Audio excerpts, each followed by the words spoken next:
Bom dia, pessoal, tudo bem? Então, estou terminando, tá? A correção do PET 2 em relação à quarta semana e essa aqui é a última atividade.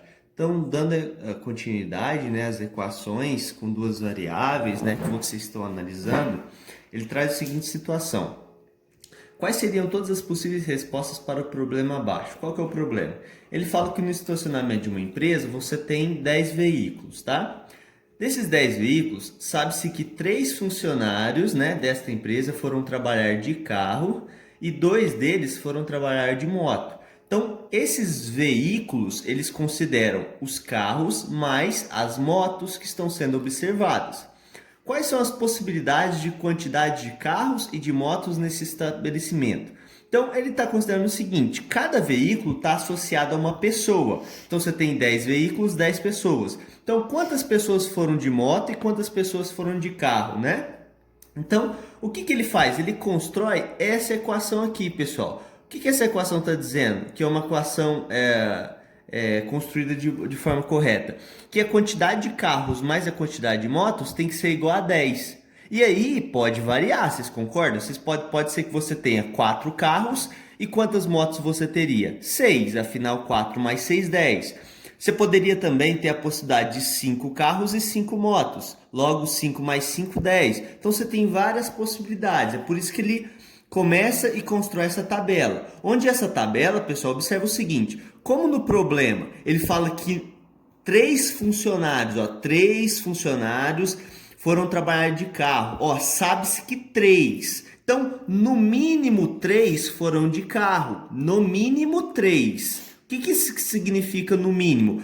Que ainda pode ser mais, pode ser 4, 5, 6, 7, 8, ele está falando aqui. Mas Guilherme, por que 9 e não 10? Aí que vem o detalhe, porque ele também fala que no mínimo 2 deles foram de moto. Então você é obrigado a parar no 8, afinal o 9 implicaria que aqui só teria uma moto. Então acaba sendo uma incoerência com as informações do problema. Por isso que a variável carros vai do 3 ao 8. Não pode ser 9 porque faria com que a quantidade de motos fosse 1. Afinal, 9 mais 1, 10, que é o resultado final, né? Sempre tem que ter 10 veículos. Então, nós ficamos limitados. Então, 3 carros, 7 motos. 4 carros, 6 motos. Perceba que a soma, essa tabela, ela sai dessa equação. A soma da quantidade de carros mais motos é igual a 10. É isso que ele está dizendo. Então, depois que a gente analisou o intervalo dessas soluções, né? Quais são as possíveis soluções daquela equação ali de cima? Lembrando que cada solução dessa pode ser interpretada como um par ordenado, concorda? Por exemplo, a solução 3 carros e 7 motos, ela pode ser representada por esse par ordenado aqui, ó. 3 carros, 7 motos, onde a primeira coordenada corresponde a C e a outra corresponde ao M, carro e motos. X e Y, tá, pessoal? Ele só trocou a variável para que fique parecido com o que está sendo contado, né? A quantidade de carros e de motos. Então, o que ele pede agora? Que a gente faça o mesmo em outra situação, problema, né? Ele mostra que agora é com você. Então, o que ele traz? Ele traz a seguinte situação. Ana precisa confeccionar 100 brigadeiros para sua festa de aniversário. Então, tem um valor fixo. Ela vai ter que fazer exatamente 100. Ela já fez alguns pela manhã e precisa fazer os que faltam à tarde. Ana sabe que de manhã fez mais de 20 e menos que 50.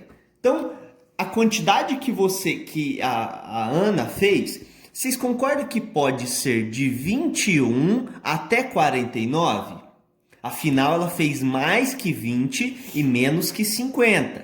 Por isso que a quantidade de brigadeiros que foi feita é maior ou igual a 21, ou seja, é a partir do 21 até o 49, tá? Se M é a quantidade de brigadeiros que ela fez pela manhã e T é a quantidade de brigadeiros que ela fez à tarde, escreva uma equação que relaciona M e T e o número total de brigadeiros. Pô, então vamos lá. Vamos fazer isso. M é a quantidade de brigadeiros que ela fez pela manhã. Então, M... Vou expressar cada uma das grandezas. É a quantidade de brigadeiros. feito na manhã. E o que é outra grandeza? A grandeza T é a quantidade de brigadeiros feitos à tarde. Como é que eu vou relacionar MT? O que é relacionar, pessoal? O que significa relacionar duas variáveis? É construir uma equação a partir delas. Pensa, o que eu fiz de manhã mais o que eu fiz à tarde, a soma tem que dar quanto? Os 100 brigadeiros, que é o total. Logo, a soma do que ela fez de manhã mais o que ela fez à tarde, que é o T, isso tem que ser igual a quanto? Certo? Então, essa é a equação que relaciona M e T. A soma de M mais T tem que ser igual a 100. Como se sabe que durante a manhã, fez mais de 20 menos que 50, qual é a faixa que descreve a quantidade de brigadeiros que ela precisa fazer à tarde? Então vamos lá. A faixa que ela fez de manhã é maior que 20 e menor que 50. Então esse M, a gente sabe, né, que a quantidade que ela fez de manhã é maior ou igual a 21M, lembra desse símbolo que eu mostrei para vocês? Maior ou igual a 21 e menor ou igual a 49. Tá vendo? M pode ser 21, 22, 23, 24, vai até 49. Agora vem a pergunta, qual é a faixa do que ela fez à tarde, que é o T? É maior ou igual a quanto e menor ou igual a quanto? Tá vendo o nosso problema? A gente quer descobrir esses dois números aqui, ó. Esse T é maior que quanto e menor que quanto? Pessoal, olha como é que eu faço isso. No mínimo, o M vai valer quanto? 21. No máximo, o M vai valer quanto? 49. Então vamos testar esse M e ver qual que é o valor do T para o menor valor e para o maior. Vou fazer aqui no verso. Vou pegar um lápis aqui, ó. Então vamos lá. A equação é M mais T igual a 100. No mínimo, M é igual a 21. E no máximo, M é igual a 49. Esse aqui é o meu primeiro caso, esse aqui é o meu segundo caso. Analisando o primeiro, quando o M, primeiro e segundo caso, quando o M valer 21, que é o primeiro caso, se o M vale 21, então eu vou trocar o M por 21. É uma equação na variável T. Para isolar o T, eu vou passar o 21 para o outro lado, negativo. E 100 menos 21 dá 79. Então, olha só, guarda esse valor. Vamos para o segundo caso. No máximo, o M vale 49. Então, eu vou fazer a mesma coisa. M mais T. Vou colocar um T maior aqui. Que aí, porque ele está parecido com o mais, né? Só do mais. Então, no máximo, o M está valendo 49. Vou trocar o M por 49. Então, isolando o T, vai ficar 100 menos 49. O T vai valer 100 menos 49, vai dar 51. Galera, então, olha só.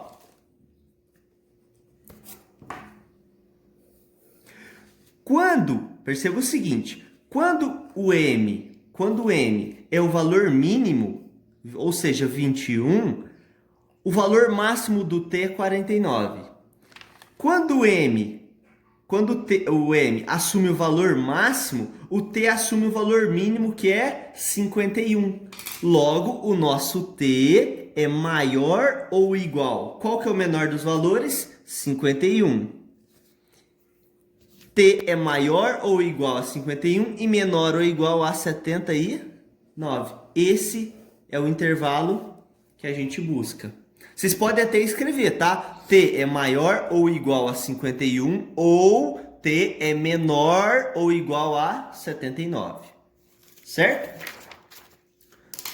Pessoal, um músico precisa viajar e trabalhar e levar uma guitarra e um contrabaixo elétrico. Então, dois instrumentos, guitarra e contrabaixo. Ele sabe que os dois instrumentos juntos pesam 10 quilos. Então, se você somar a massa da guitarra e a massa do contrabaixo, vai dar exatamente 10 quilos. E que o contrabaixo é mais pesado que a guitarra. Então, ó, as duas não podem ter o mesmo peso. O contrabaixo é mais pesado que a guitarra. E o peso da guitarra é de pelo menos 3 quilos. Então, a guitarra pesa no mínimo 3 quilos. Quais são os possíveis pesos do contrabaixo? Para isso, pessoal, vamos construir uma tabela. Vamos construir essa tabela aqui, ó.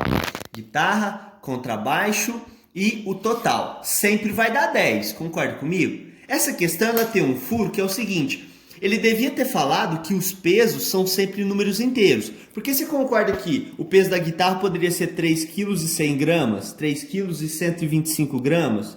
Então, existe uma gama de possibilidades que existem, só que o problema não quer que você considere. Ele quer que você considere ou 3 quilos, ou 4 quilos, ou 5 quilos. Então, ele deveria ter falado, olha, a massa é sempre um número inteiro, aí não teria problema. Ele não fez, ele entendeu que vocês pensariam nisso, né? Afinal, se vocês tivessem considerado qualquer peso, seria um problema praticamente impossível de se resolver. Pessoal, então, ó, ele fala que no mínimo, a guitarra tem 3 quilogramas, no mínimo. Mas o contrabaixo é mais pesado. Então, se eu colocasse, por exemplo, vamos lá. Vamos considerar que a guitarra tem exatamente 3 quilos.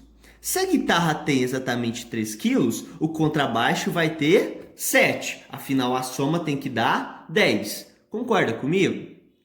Então, olha só confirmar se é o contrabaixo mesmo, o contrabaixo é mais pesado. Então, beleza, tá satisfazendo as condições do problema. A soma tá dando 10 e esse tá maior que esse. Mas a guitarra pode ter 4 quilos. Se a guitarra tiver 4, quanto tem o contrabaixo? 6, certo? Agora, vamos lá, pessoal.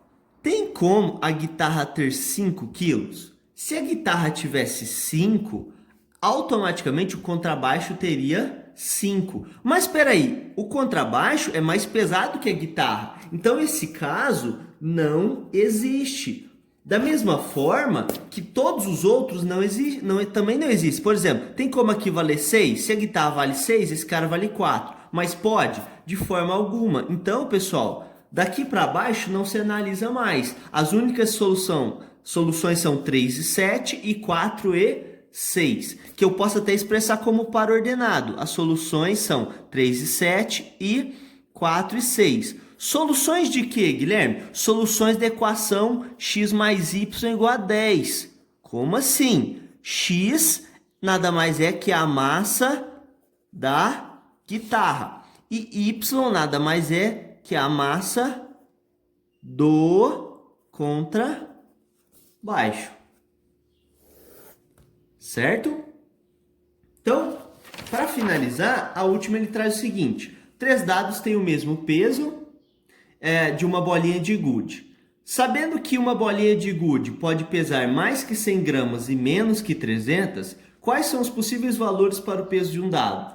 Então, perceba o seguinte: vamos chamar de x a massa do dado. E vamos chamar de y a massa da bolinha. Pessoal, 3 dados equivalem ao mesmo peso de uma bolinha de gude, mas o dado equivale ao x. Então, 3 dados têm o mesmo peso, por isso do igual à massa de uma bolinha de gude. A minha equação é essa daqui, ó. Aí, vamos lá. A bolinha de gude vai pesar mais que 100 gramas e menos que 300. Então, esse y, ele é maior, igual não pode, né? Ele é maior que 100 gramas e ele é menor que 300 gramas. Concorda comigo, pessoal? Agora pensa o seguinte. Bom, o que eu preciso fazer para saber quais os possíveis valores para o peso de um dado? Pessoal, é importante que vocês façam o seguinte.